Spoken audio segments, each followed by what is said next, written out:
మీ శ్రేయస్సు కోసం చేసే పూజలు హోమాలు యజ్ఞాలు ఇప్పుడు ఒక్క క్లిక్ దూరంలో వేదమందిర్.com. నమస్కారం అండి, సుమన్ టీవీకి స్వాగతం. నేను గీతాంజలి. మనతో పాటు ఉన్నారు అభ్యుదయ foundation and think tank CEO Nandakishore గారు. నేను మళ్ళీ పరిచయం చేయాల్సిన అవసరం లేదండి. వెల్ నోటెడ్ పర్సన్ ఎవరైనా ఉన్నారా ఇప్పుడు సోషల్ మీడియాలో దేవాలయాలకు సంబంధించారంటే ఫస్ట్ వారే గుర్తొస్తారు. సిరీస్ ఆఫ్ వీడియోస్ చేస్తూ ఉన్నాము. ప్రధానంగా 1,00,000 దేవాలయాలే లక్ష్యంగా పెట్టుకుని అక్కడ ఉన్నటువంటి ఎనర్జీ పాయింట్స్ని గుర్తించి మనందరికీ తెలియచెప్తూ ఉన్నారు. అందులో భాగంగా 108 దేవాలయాలు మనం ఒక సిరీస్గా చేస్తూ ఉన్నాము. అలాగే చాలా మంది డౌట్స్ అడుగుతున్నారు, మాకు ఈ దేవాలయం గురించి చెప్పండి, మా సమస్యకి ఏమైనా దేవాలయం ఉందా ఇలా అని.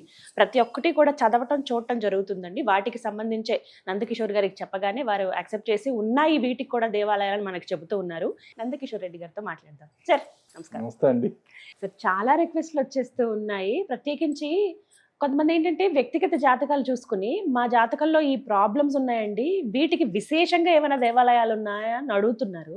అందులో నేను కొన్ని కామెంట్స్ ఫ్రీక్వెంట్గానే చూశాను సార్. అందులో అడిగింది రాహుకేతువులకి సంబంధించి అడిగారు సార్. అది వాళ్ళు చెప్పటం కూడా మేము పలానా దగ్గర ఎక్కడో దేవాలయం ఉందని విన్నాము, అయితే నిజంగానే అక్కడ ఎనర్జీ పాయింట్స్ ఉన్నాయా, వెళ్తే మాకు ప్రాబ్లం సాల్వ్ అవుతుందా అని డైరెక్ట్గా ఇట్లా అడిగారు.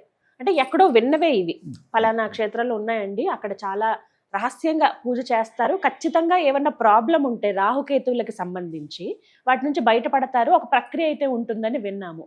ఎక్కడంటే ఆ దేవాలయం నిజంగా ఉందా? నిజంగా ఇది కూడా తమిళనాడులోనే ఉందండి. ఓకే. అంటే కాళహస్తి మనకు అందరికీ తెలిసినది, ప్రతి ఒక్కరూ వెళ్తుండేది. దానితో పాటుగా ఇంకొక రహస్యమైన గూఢమైన క్షేత్రం ఉంటుందండి. చాలా గూఢమైన క్షేత్రం అనే చెప్పచ్చు. బయటికి ఎక్కడ ఎక్స్పోజర్ లేనిదండి ఇది. ఎక్కడ ఎక్స్పోజర్ లేనిది. ఇక్కడ రాహుకేతు శాంతి కోసం కొన్ని వేల మంది వస్తుంటారండి, కానీ ఎవ్వరికి తెలియదు దీని పరిహారం. కానీ ఇక్కడ అది ఒక నాగక్షేత్రం అని కానీ, అది మహిమాన్వితమైన రాహు క్షేత్రం అనేది కూడా తెలియదండి. ఇక్కడ దీని పేరు వచ్చి పాంబేశ్వరుడు. ఇది వచ్చి తిరుపాంబరంలో ఉందండి. దాని పేరే తిరుపాంబరం పాంబరేశ్వరుడు అంటారు. ఇది కుంభకోణం నుంచి 25 కిలోమీటర్ల దూరంలో ఉందండి. కుంభకోణంలో దిగి మీరు అక్కడి నుంచి ఒక 25 కిలోమీటర్లు. ఆ తర్వాత ఇక్కడ స్వామి వచ్చి పాంబేశ్వరుడు అంటే శివుడు, అమ్మవారు వచ్చి భ్రమరాంబిక.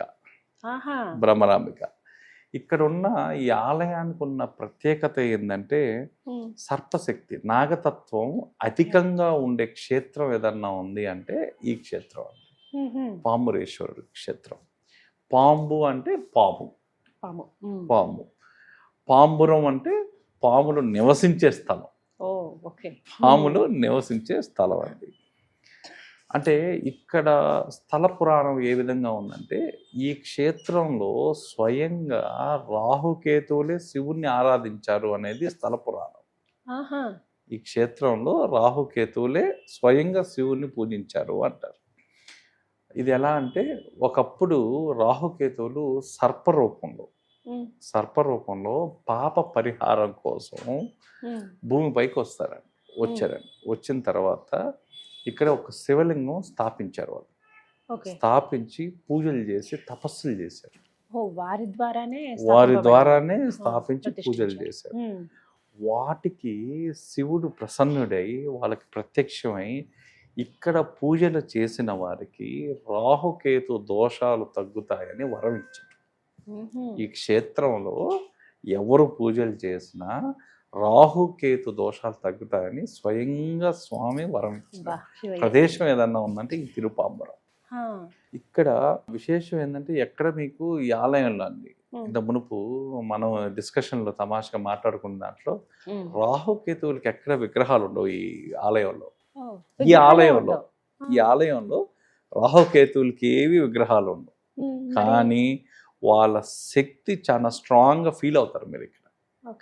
అంటే సర్పరూపంలో మనకి సర్పరూపంలో ఉంటే ఇక్కడున్న విగ్రహం కూడా చాలా ప్రత్యేకమైన విగ్రహం, మీరు ఎక్కడ చూడలేని విగ్రహం ఉంటుంది ఇక్కడ. ప్లస్ ఇక్కడ రాహుకేతువులు అంటూ ప్రత్యేకంగా ఏముండరు, ఈ ఆలయంలో ఉండరు, కానీ వాళ్ళ శక్తి ఉన్న ప్రదేశం, వాళ్ళ శక్తి అధికంగా ఉన్న ప్రదేశం ఏంటంటే ఇది.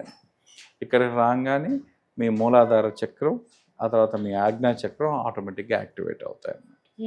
ఇక్కడ రెండోది విశేషంగా ప్రత్యేకంగా ఇందాక నుంచి మనం చెప్పుకోవాల్సిన విగ్రహం ఏదన్నా ఉంటే అష్టనాగ అంటే 8 నాగులు, ఓ, అష్టనాగ, దాన్నే అష్ట కోబ్రా విగ్రహం అని కూడా అంటారు. ఓ, అష్టకోబ్రా విగ్రహం. అష్ట కోబ్రా విగ్రహం. ఉమ్, ఇది వచ్చి దీని ఏమిటంటే ఎనర్జీ రీకాలిబ్రేషన్ సెంటర్ అంటారు. అంటే మనకున్న ఎనర్జీ ఏదైతుందో దాన్ని రీకాలిబర్ చేసుకోవాలి అంటే ఉమ్, ఈ విగ్రహానికి ఇక్కడున్న ఆచారం కూడా చాలా విచిత్రంగా ఉంటుంది.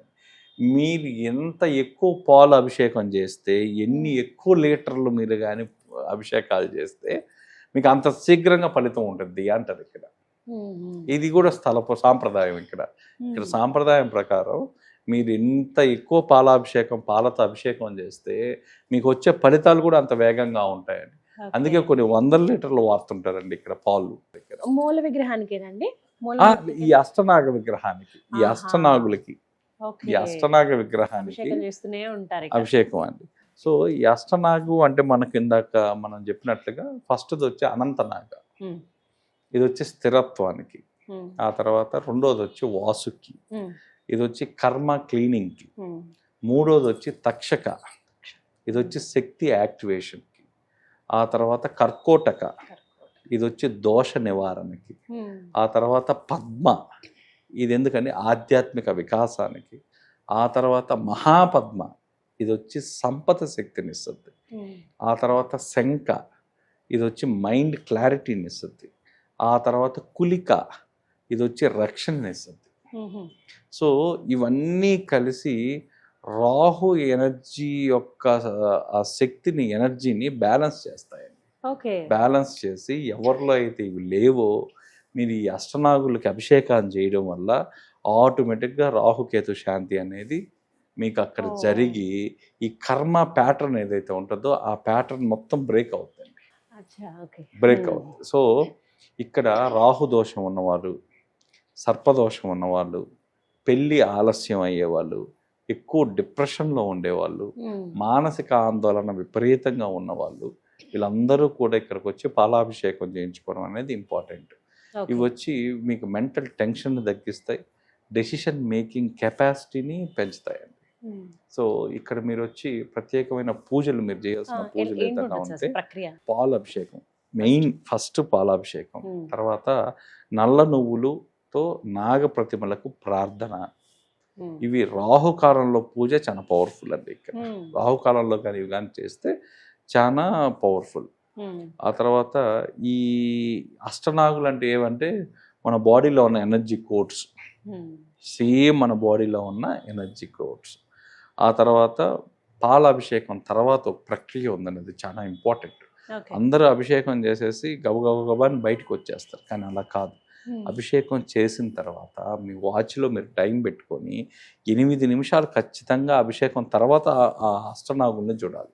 ఒక్కొక్క దాన్ని ఒక్కొక్క నిమిషం, ఆ, ఒక్కొక్క గమనిస్తూ నాగని ఉండాలి 8. ఒక్కొక్క నిమిషం మీరు టైం పెట్టుకొని 8 నిమిషాలు మీరు చూడాలి. ఎందుకంటే అభిషేకం తర్వాత వచ్చే ఆ శక్తి మీ యొక్క బాడీలో ఉన్న వాటిని, ఆ నెగిటివిటీని అంతా కట్ చేయాలి. ఉమ్, సో ఈ చాలా ఇంపార్టెంట్ ప్రక్రియ అండి. పాలాభిషేకం ఎంత ముఖ్యమో పాలాభిషేకం తర్వాత కూడా మీరు 8 నిమిషాలు అక్కడ నిలబడి వాటిని చూడడం అనేది కూడా అంతే ఇంపార్టెంట్. ఉమ్, ఇవి జనరల్గా ఒక ప్యాటర్న్ లాగా చేస్తుంటారండి అందరూ. ఒక రాహుకాలము, అష్టమి టైము, వరుసగా 3 అష్టమిలు చేయించుకోవడం, ఉమ్, వరుసగా ఒక 9 అష్టమిలు చేయించుకోవడం అనేది ఇక్కడ ప్రక్రియ. ఇలా చేయడం వల్ల 100కు 100% ఫలితాలు కూడా వచ్చాయండి. ఇది అబ్బో. చాలా రహస్యమైన క్షేత్రం కూడా ఇది. ఆ, సో ఈ క్షేత్రానికి ఒకసారి వచ్చి ఉమ్, ఒక ఫలితాలు మీరు చూసుకున్నట్లయితే జనరల్గా అందరూ కూడా ఈ క్షేత్రానికి 6 నెలలకు ఒకసారి వస్తారండి. ఉమ్, ఈ రాహుకేతు ప్రభావం కొంచెం ఎక్కువ ఉన్న వాళ్ళు ప్రతి 6 నెలలకు ఒకసారి, లేదనుకుంటే సంవత్సరానికి ఒకసారి. ఉమ్, సో ఇక్కడ చాలా రహస్యమైన టెంపుల్ అండి, ఎవరు ఎక్స్పోజ్ చేయని టెంపుల్ ఇప్పుడు దాకా. రాహుకేతులకు సంబంధించి ఇలా అతి నిగూఢంగా నిగూఢమైన ఉన్నవి క్షేత్రం కూడా ఉన్నాయి. ఉన్నాయి, చాలా ఉన్నాయండి. తెలుసుకోలేకపోతున్నారు గూఢమైన చాలా మంది. క్షేత్రాలు అదే అండి. మా ప్రయత్నం అంతా కూడా మీరు కానీ మన ఫస్ట్ నుంచి మన 100 టెంపుల్స్ చూస్తే కూడా అందరికీ కనిపించేవి కొన్నే, కనిపించడం మనం ఎక్కువ ఫోకస్ చేస్తున్నాం. అవును, అందరూ అంటే వెళ్ళిన వాటికి వెళ్తూ ఉంటారు, వెళ్ళిన వాటికి ఇవేనేమో repeated. అని అనుకున్నారు, కానీ ఇంకా చాలా ఉన్నాయి అని చాలా చెప్తున్నారు. ఉన్నాయండి.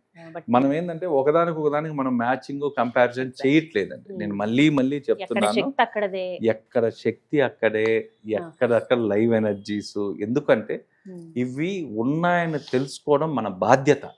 అండ్ మీరు చెప్పిన వాటిల్లో కూడా సార్, ఒకవేళ ఇప్పుడు ఫర్ ఎగ్జాంపుల్ 2 దేవాలయాలు ఉంటే ఇవి ఇక్కడ చేసుకోండి, అక్కడ కూడా చెయ్యండి, ఇంకా చెయ్యండి. ఎనర్జీ పెరుగుతుందనే చెప్తూ ఇప్పుడు మనం ఉన్నారు ఒక కదా. యాత్ర చేయడం వల్ల ఏంటంటే మీకు త్వరగా ఉపశమనానికి, త్వరగా రిజల్ట్స్. శని టెంపుల్స్ కూడా అలాగే చెప్పారు, శని యాత్ర కూడా ఒక దగ్గరే చెప్పాము ఆగిపోవద్దు, ఇంకా మిగతావి కూడా కంప్లీట్ చేయండి. కంప్లీట్. ఎందుకంటే సో క్షేత్రంలో ఉన్న పాయింట్స్ అన్ని మనం చూడాలండి. మన కోసం నిర్మించిన ఆలయాలు మనం చూడడం అనేది ఇంపార్టెంట్. చాలా ముఖ్యం, కానీ చాలా యూస్ఫుల్ టెంపుల్ సార్ ఇదైతే. మంచి ఇన్ఫర్మేషన్. థ్యాంక్ యూ అండి. Thank you.